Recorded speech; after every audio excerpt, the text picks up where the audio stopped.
একটা নির্লজ্জ মুখ্যমন্ত্রী না হলে, দোকান কাটা মুখ্যমন্ত্রী না হলে, নির্লজ্জ বেহায়া দোকান কাটা এমন মুখ্যমন্ত্রী বাংলার মানুষ আগে দেখেনি, আমরাও দেখিনি, আগামী প্রজন্মেও দেখবে না। এত বড় মিথ্যাবাদী, এত বড় ধাপ্পাবাজ, এত বড় চিটিংবাজ মুখ্যমন্ত্রী কোনোদিন আমরা দেখিনি। একথা উনি বলেন কীভাবে?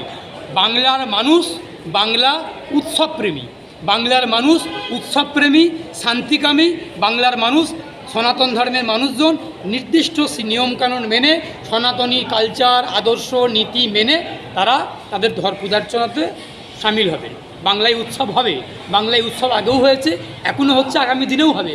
কিন্তু আমরা বাংলার মানুষ শোকে কাতর, আমরা দুঃখে কাতর, আমাদের মনটা, আমাদের অন্তরটা, আমাদের ভেতরেতে আগুনের মতো জ্বলছে। আমরা আমাদের চিকিৎসক একটা দিদিকে হারিয়েছি, শুধু হারাইনি, তাকে খুন করা হয়েছে, তার দেহকে ইচ্ছাকৃতভাবে পুলিশ নিয়ে গিয়ে জোর করে পুড়িয়ে দেওয়া হয়েছে, তাকে ধর্ষণ করা হয়েছে, তার তথ্য প্রমাণ লোপাট করা হয়েছে। মুখ্যমন্ত্রীর নেতৃত্বে, পুলিশ মন্ত্রীর নেতৃত্বে তার বিচার পাওয়ার জন্য যে সমস্তগুলো করা হয় সেগুলো করছেন না। তারপরে উনি প্রেস কনফারেন্স করে বলছেন যে কি বলছেন? উৎসব করুন। উৎসব তো আমরা করব, আমরা মমতা বন্দ্যোপাধ্যায়ের কথা শুনে উৎসব করব আর না শুনে করব না, এটা হতে পারে না।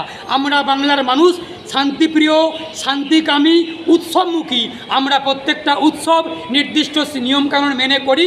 আমার সনাতন ধর্মের বন্ধুরা, সনাতন ধর্মের ভাই বোনেরা, ধর্মাবলম্বীরা তারা নির্দিষ্ট নিয়মকানুন মেনে তারা পূজা অর্চনা করবেন, তাদের পুজোতে আমরা অংশগ্রহণ করব। মমতা বন্দ্যোপাধ্যায় বলছে বলেন করব, তারপর তাছাড়া করবো না, এটা হতে পারে না। কালকে এক জায়গায় আমি যাচ্ছিলাম, যেতে যেতে শুনছিলাম যে ছাত্রদের একটা মিছিল হচ্ছিল, ছাত্ররা সেখানে স্লোগান দিচ্ছে, মমতার গালে গালে জুতো মারো তালে তালে। ছাত্ররা আন্দোলন করছে, ছাত্ররা মিছিল করছে, সেখানে স্লোগান দিচ্ছে, মমতা ব্যানার্জির মুখে মুখে মুখে মুখে জুতো মারো তালে তালে। মমতা ব্যানার্জি পুলিশ মন্ত্রীর গালে গালে জুতো মারো তালে তালে। আবার কোনো কোনো জায়গায় স্লোগান উঠছে, মমতা ব্যানার্জি ধর্ষকদের এনার্জি। এইসব স্লোগানগুলো শুনতে হচ্ছে, এই স্লোগানগুলো কালীঘাটে গিয়ে মানুষ আগামী দিনে দিবে। সব স্লোগান ওনার কাছে যাচ্ছে, ওনার কানে পৌঁছাচ্ছে। ছাত্ররা, যুবরা, কৃষক, শ্রমিক, ক্ষেতমজুর, আইনজীবী, চিকিৎসক, শিক্ষক, মাস্টার প্রত্যেকে আন্দোলন করছে। কালকে স্লোগানগুলো দেখে আমার চোখ কপালে উঠল। একজন সাধারণ নাগরিক হিসেবে আমি অবাক হলাম যে একজন মুখ্যমন্ত্রী, তার বিরুদ্ধে এমন স্লোগান দেওয়া হচ্ছে, সেই স্লোগানটা কতটা কাঙ্ক্ষিত, কতটা প্রত্যাশিত সেটা কিন্তু প্রশ্নচিহ্ন দেখা দিচ্ছে। কিন্তু যে ছাত্ররা লড়াই করছে, যে ছাত্ররা আন্দোলন করছে, ছাত্ররা স্লোগান দিচ্ছে, মুখ্যমন্ত্রীর গালে গালে জুতো মারো তালে তালে, মমতা ব্যানার্জি ধর্ষকদের এনার্জি। এই কথাটা মুখ্যমন্ত্রীর শুধু অপমান নয়, আমরা বাংলার মানুষ নকটি যারা আছি, আমাদের লজ্জা, আমাদের অপমান যে আমাদের মুখ্যমন্ত্রীর গালে গালে জুতো মারো তালে তালে আমাদেরই ছাত্র সমাজ এই স্লোগান দিচ্ছে। আমি ছাত্রদের বিরুদ্ধে নই, আমি ছাত্রদের বিরুদ্ধে ছিলাম না, আমি ছাত্রদের পক্ষে।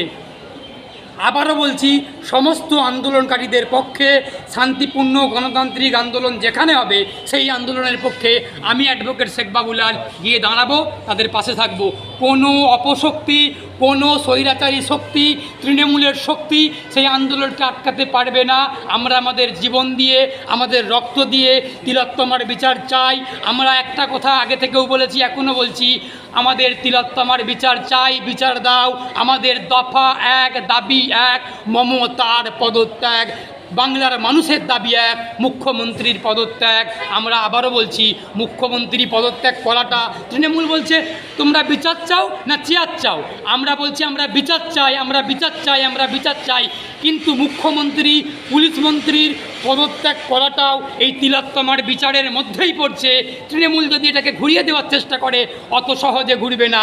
আমরা বলছি মমতা বন্দ্যোপাধ্যায়ের পদত্যাগ করে চেয়ার ছেড়ে দেওয়াটা তিলোত্তমার বিচারের একটা অঙ্গ, বিচারের একটা পার্ট। শুধুমাত্র ধর্ষকরা শাস্তি পাবে এটা বিচার নয়, ধর্ষকরা যেমন শাস্তি পাবে এটাও যেমন বিচারের অঙ্গ।